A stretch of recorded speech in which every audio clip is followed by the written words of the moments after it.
Hey guys, so after the video from yesterday about Loki, today we're gonna have one about Muninn. I'm gonna use the same format as yesterday, so you're gonna see all the skill in the display, and then we're gonna talk about the team, and then we're gonna see how it perform in endless difficulty. As usual, like the video, leave a comment, and if you're not subscribed yet, please subscribe, and let's get into it. So first of all, let's watch the skill from Muninn. I don't know if that's how you pronounce the name, but that's how I'm gonna call her.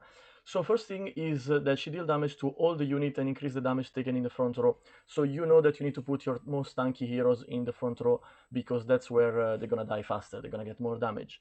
The second one is that as Loki, she's also immune to any CC.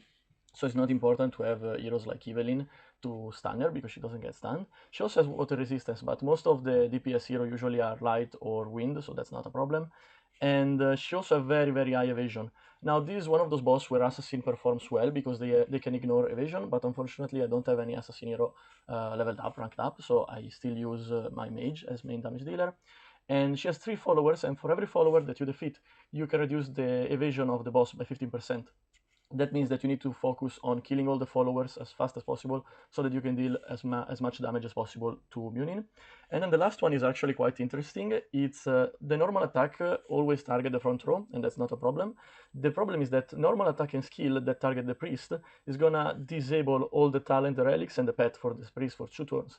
So that's not as bad as it sounds, because mostly the priest that I use, at least for me, is for the skill, and the skill do not get disabled. The problem is for solo, because if solo get attacked by a skill or a normal attack, she's gonna disable the talent, and the talent is what gives Shadow Grave to all your heroes. So that's gonna be a problem, but for this reason you put your priest in the back line, and usually they don't get it as much as the front line, so it's not that big of a deal. Even if when you read you get a little bit worried, it's not that bad. So for the team comp, this is the one I use for Abyss 3, but I'm gonna change it a little bit during the video, but the first one is Arthur. Now I put Arthur because, as I mentioned before, in the first row you want to have your tank heroes, and Arthur is very good with the skill taunt. Like, he has the ability to taunt the enemy, and taunt works for both Xeno and boss in God's Trial. So that means that the first skill that Muninn is gonna do is gonna be focused on Arthur. So it's gonna get one shot, but it's gonna prevent damage to your other heroes. And then we have Kill. Kill is quite useful in my opinion in this like against this boss, because her skill target the front row, so it's gonna target the mob that you wanna kill as fast as possible.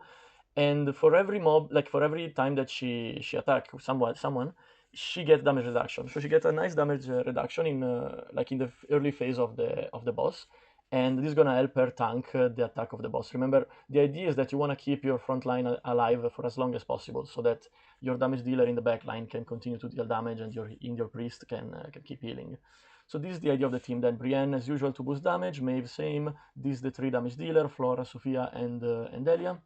And then we have the 3 healers: Solo for the Shallow Grave, Galadriel for the boost and a little bit of healing, and Lilian for the healing. So for this part, I didn't change the order of the spirit, so we're gonna try with the one I use for Abyss 3, and then I give you a spoiler and I'm gonna change the spirit. So as you can see, the front line, like the mob, are quite tanky in endless mode. They can take a lot of damage. And unfortunately, Kill died very fast in this one, so she didn't manage to survive, and because of that, the entire team start to fall off and die. As you can see, I think Flora got killed very early, also Galadriel, now Brienne and Maeve also died, and this run was a little bit of a mess because of that. So also I was still using Fire Spirit, but I still think it's not worth it. After the experience I had with Loki yesterday, and also the one I had with Muninn, I think I'm not gonna keep using Fire Spirit probably. And yes, this is not very good damage. So in the next round, I'm gonna change a little bit of things. You can see the stat here, and it's not that great. So let's see. So this, as usual, there is like a time skip a little bit. I edited the video because I didn't do all the attempt in order, like one after the other. I was busy and I was doing other stuff. So here you can see I changed the order of the spirit, and I put like Servant to help the heroes to survive a little bit longer because they actually need it. I was a little bit surprised because the difference in damage between Abyss 3 and Endless mode is quite big, especially from the mob. Also Muninn deals a lot more damage, but the mob, they become much stronger. I also changed the position of Flora and Maeve because I need to make Maeve like stay alive as long as possible. So let's see, this attempt I think was the best one. Okay, Arthur dies very fast as usual because that's his role, but then Kill managed to get the skill from Solo. She managed to get Shallow Grave, both Kill and Maeve. For this reason, this run was very good because they managed to survive the early phase of the game, and then slowly the debuff starts to accumulate on Muninn and the mob, and things get a little bit better. Of course, Brienne dies very early anyway, and also Maeve, they both died very early. That's unfortunate, but at the same time it's inevitable because they have very low rank and they cannot survive like big attack from a boss in endless mode. I'm gonna have to wait until they are at least plus 26 to survive a little bit better.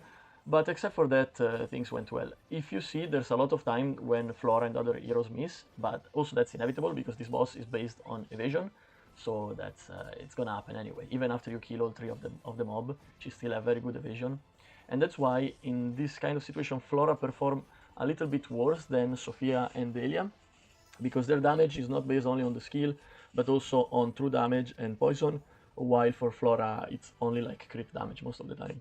And as you can see, this was a very good run, at least for my standard, for the damage that I can do. And I think that one was actually the best one I had. After that, I wanted to try to put Tiara, that I talk about in my video for Loki, but I made a huge mistake. I'm gonna show you during the video, like you're gonna see. It was a very stupid mistake, and I didn't realize until it was too late.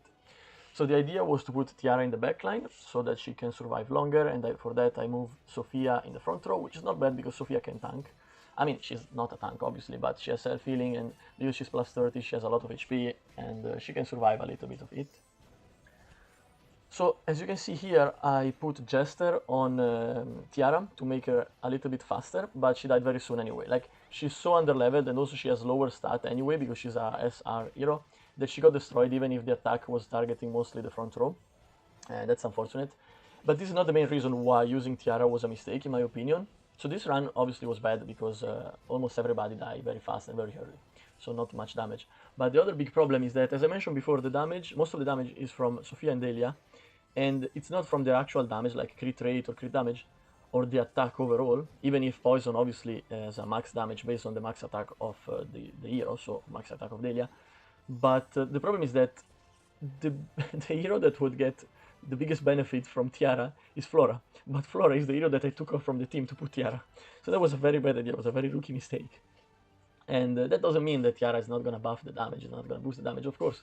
She still boosts the damage, but I think at this point in the game it's not a good idea for me to use a damage booster like Tiara, because first of all I would have to take out Flora, because I cannot take out Maeve, I cannot take out Solo, of course I cannot take out Sophia and Delia, I also cannot take out Brienne and the healers, so the only hero that I could change here would be Kill, but I'm quite sure that if I change Kill, and I'm gonna try next time, I do Muninn, but the next time, like if I change Kill, it's the survivability of the team is gonna go down, it's gonna be lower, and even if I have more damage, if the heroes die too fast, because the front line get weaker, I still cannot, like the team still cannot perform well.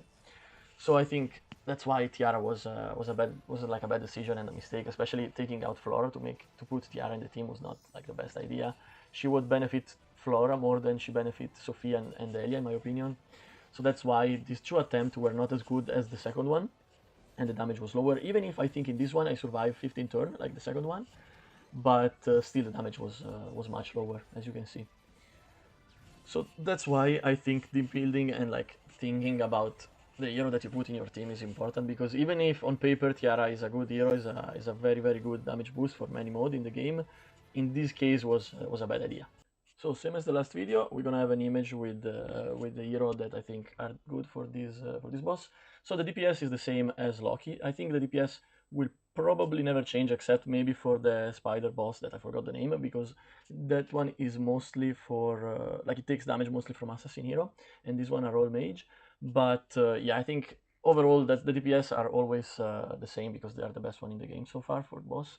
Survivability I changed a little bit. Okay, I put Kill for the reason I explained at the start of the video. Arthur, same reason. I keep Lilith because I think that if you invest into Lilith, she's still gonna be amazing in every boss that we have in God's Trial. Of course, I can't use her because I didn't invest my universal shard into her. But if you did, it was a good idea, and I'm sure it's gonna be quite useful. I put Leonardo because I think next time I wanna try to take off Kill and put Leonardo.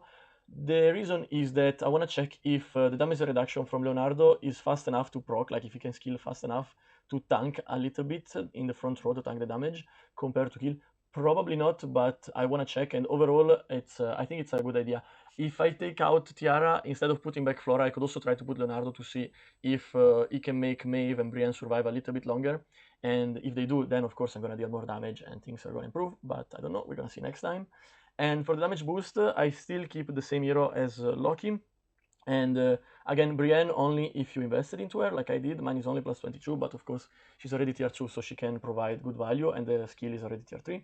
Maeve, same reason, always the best damage boost for boss. Then we have Galadriel, again, always a very amazing damage boost hero, because other than healing, she can basically keep boosting your damage with the skill as long as she stays alive. And then I put Roman instead of Tiara, because overall, for the reason I explained before and how Tiara damage buff works, I think maybe Roman could have been a better choice. I'm also gonna try next time, and for this reason I didn't put Tiara. As usual, let me know in the comment what you think and how is the situation for you. I think I might not make a video about the next boss because it's the one that focuses on assassin, and I don't really have any good assassin, so probably I'm not gonna have any like good damage to show off and any good team to show off, because all my assassin are like plus 21 or lower. So I don't think it's enough to reach Endless for sure, and probably not even to beat Abyss 3. We'll see. Also, because I'm gonna start from tomorrow to concentrate a little bit more on making video for Sparkling Zero.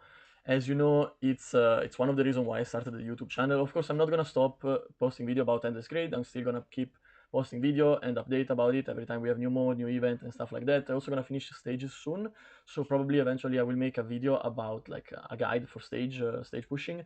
And when I have time and when I can like do good damage in endless difficulty for the last 2 boss of God's Trial, I will also make guide about that.